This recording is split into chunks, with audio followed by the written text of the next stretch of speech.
Hi, I'm Indu Kannan, an emotional well-being coach and founder of Manasvi Healing. Now, have you ever wondered why one week you feel emotionally strong and grounded, and the next week you feel anxious and sometimes even sad for no reason? Now, it's not random, it's your hormones trying to talk to you. And today we are going to understand about how the estrogen and progesterone imbalances secretly affect your mood, especially before your cycle, premenopause and menopause. And what can you do to stay emotionally balanced when all these changes are happening? Now, your mood is directly affected or influenced by these two powerful hormones, which is the estrogen and the progesterone. Now, estrogen is your happy or a social hormone which secretes or boosts the serotonin and dopamine, and these are the chemicals that helps you feel stay motivated, being confident or feeling happy, and it is usually keeps your emotions in a stable, in a more positive way. Now, progesterone is your calming and nurturing hormone. It increases GABA, which is GABA is actually a neurotransmitter. So, the chemical that helps you to stay relaxed, calm, composed, and feel emotionally safe. Yeah, so we have estrogen and progesterone. Estrogen is your happy hormone, and the progesterone helps you to stabilize, feel relaxed, and stay grounded and calm. Now, together, these two keep your emotional rhythm steady. So, it is a good combination that these two actually play a role in our body. Now, what happens is, especially when women are at their peak in their ovulation time, these two, estrogen and progesterone, are at the optimal level, which means you feel confident, you feel vibrant, you are happy, and all of that. Now, when the menstrual cycle happens, these two drops, but if it drops too quick than the other one, that's when you find these mood swings where some women say, I'm irritable, I'm very short tempered, I've become very sensitive, and all of this because it's an imbalance between these two. It would usually drop, but if it drops sharply or one drops more than the other or suddenly, then this is causing the imbalance in us.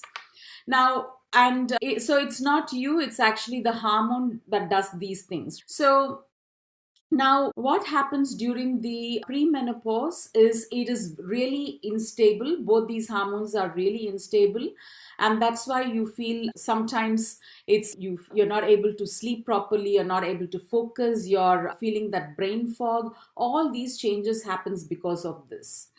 During menopause, it does drop up to estrogen drops up to 90 to 95%, and progesterone there isn't any, and that's why you will have a restless sleep. You are anxious about something or the other. You feel not stable at all, and these are the reasons why it happens so. Now, now, there is also something I want to talk about. It's called the limbic system. Now, the limbic system is nothing but it's actually an emotional control center inside your brain. Now, these progesterone and estrogen directly influence how this part of the brain manages your emotions. So, when they fluctuate, the limbic system becomes more reactive. So, that's why when you go from calm to anxious, or that is where you see, or why all of a sudden there is a mood shift.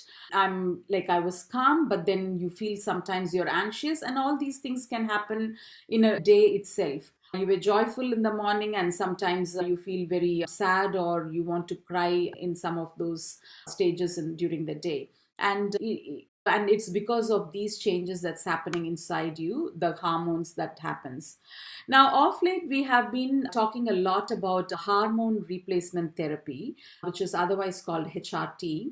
Now, this some women actually go and prefer that. I want to have this hormone replacement therapy because there's so much of imbalances that they are not able to handle because it actually disrupts your daily life. So it does help. Hormonal HRT does help, especially when you have hot flashes, you're having sleepless nights, and your mood symptoms are really too vague and too random. Then, yes, people go for that. But it definitely supports these things, but it doesn't automatically help in your emotional balance. Why? Because emotional stability is not just with the hormonal imbalance or balance, it is more about the energetic and the nervous system as well. So these are the combinations of why our emotional stability is, it really functions in that way.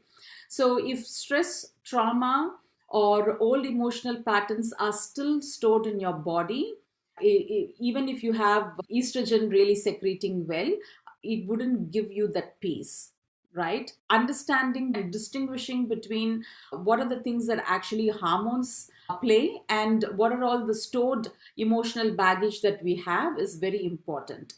And that's why I recommend, and many others recommend, emotional healing becomes essential in that aspect, because as much as the hormones play a role in the mood or the emotional stability, just because by doing HRT or the other therapies, it's not going to mean that your emotional level is going to automatically reset and come to the balanced state. So we need to do some inner work, which is more about understanding what emotional patterns you're holding and what are the emotional baggages you've been holding for so long. And that's what we do exactly in Manasvi healing as well. But having said that, you can do, what are the lifestyle changes that you can do for you to keep this, as much as these hormones are naturally changing in our body, what can you do to keep your emotional stability or mood in the optimal level? Now, there are few things we can do. So the first thing is, you can understand. So whenever you're going through an emotion particularly, and acknowledge that emotion, and ask yourself, is this emotion needed for me to hold on to it? And you can either do it as an inhale and then exhale it, saying that this is something I want to release it. That is one way of doing it. The other way is, place one hand on your heart and the other hand on your belly and whisper, it's safe for me to feel like this. If you're feeling anxious, especially, you can say to yourself, it's safe for me to feel this. I release what doesn't belong to me. So you're acknowledging the emotion and then you're ready to release that as well. So this will instantly calm your nervous system and balance your cortisol, right? Now, there is another thing which I also recommend is Yoni Mudra. So this is the Yoni Mudra, and how you have to do the Yoni Mudra is place your hands like this. You can sit on the floor or you can sit on the chair as well. But this is how we do this Yoni Mudra.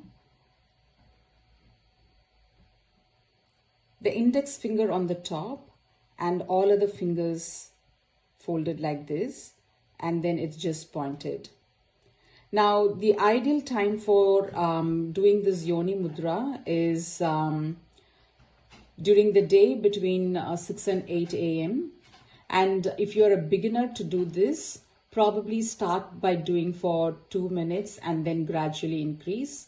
You can do with this posture, with this mudra for 10 to 15 minutes a day, but encouragement is to gradually increase the time, starting with 2 minutes. That actually helps you to ground your energy and balance your reproductive hormones.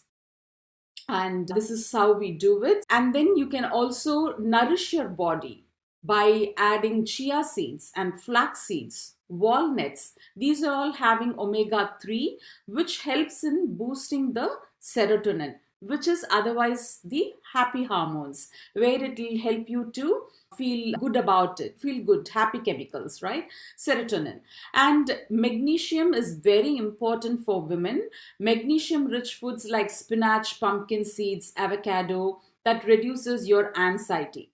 Now, vitamin B that's found in eggs, lentils, and other green vegetables, that helps you to support estrogen metabolism. And most importantly, we need to hydrate ourselves, that is something essential. And sometimes adding some chia seeds or lime into it, it also helps to keep you more hydrated as well. And practice some grounding work. You can go and stand with the barefoot on the ground, and you can probably sit there and do some meditation as well, or you can do some breathing exercise. Usually I say inhale, and then while you exhale, release all those negative emotions or emotions that's not serving you by opening your mouth.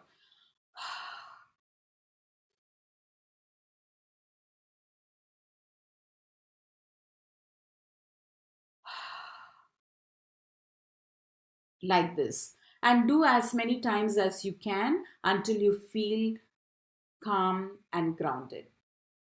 Okay, these are the practices that we can do regularly. And it's not like any, even if you have understood the root cause of the problem, the emotional baggage that you've been holding, it is not like a one off process. It's everything that we need to keep working on it as we go. But it is essential to understand how we can reflect, release, and then how to rebalance our energy both internally and externally. And so, if you're someone who is interested to learn more about how to manage the internal and external energy, please do let me know in the comment, and I'm happy to reach you out to give you a few tips and hints as well. Now, see, hormones is a natural change for every woman, and it is not something that we can stop or pause.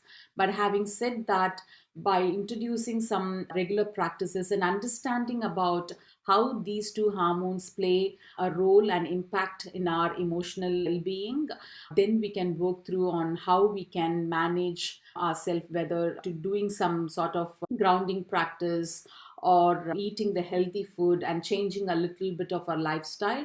That would keep us going. And in fact, as you do, you will have that emotional harmony within you and in your life as well. And the people who are around you, your loved ones, can also see the difference, and thereby your quality of life and the connection with people will be really strong and connected as well. So I hope this part of information what I shared is valuable for you. If so, please share this video to some of the friends that you have, the women sisters that you have, where they may find this beneficial. And because this is a growing channel, I would encourage you to subscribe and also give some thumbs up if you really enjoyed this and if that was beneficial for you. So I'll see you next week. Until then, everybody take care and namaste.